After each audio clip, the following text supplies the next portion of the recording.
Magandang araw, Malacanang Press Corps. Peaceful rally na samahan ng iilang nais manggulo. Mananagot ang lahat. Yan ang nais ni Pangulong Ferdinand R. Marcos Jr. sa lahat ng sino mang gumamit ng karahasan sa naganap na peaceful rally noong linggo.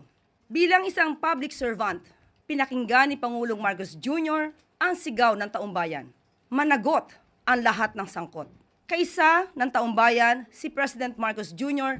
laban sa korupsyon. Ang Pangulo mismo ang nagpasimula upang maimbestigahan ang maanumalyang flood control projects. Magpapatuloy din ang Pangulo sa naumpisahan na ito at sa tulong ng taumbayan na magiging matapang sa pagbunyag ng katotohanan, pang-aabuso sa kaban ng bayan ay mailalantad at malalabanan. Pangulong Marcos Jr. ay handang tumugon sa hiling ng taumbayan kaya't nirespeto at patuloy na nirespeto ng Pangulo ang karapatang pantao. Hindi siya naging hadlang sa malaking protesta. Naglahad ng galit ang tao laban sa korupsyon. Ngunit, kinukondena ng administrasyong ito at ng Pangulo ang paggamit ng mga kabataan na gawing mga tulisan ng mga grupong itinatago ang mukha sa likod ng itim na maskara.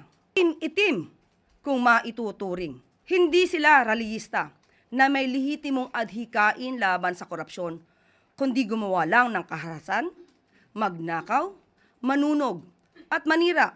Hindi kayo makakalagpas sa kamay ng batas. At ang mga tao sa inyong likuran na gumamit sa inyo, mga gahaman sa kapangyarihan, hindi kayo dapat paligtasin. Hustisya ang uusig sa inyo. Tayo ilang gumamit ng foul language, nirerespeto ang inyong karapatang magpahayag. Pero may responsibilidad din kayong maging magandang ehemplo, lalo na sa kabataan. Ipinaglalaban natin ang tama.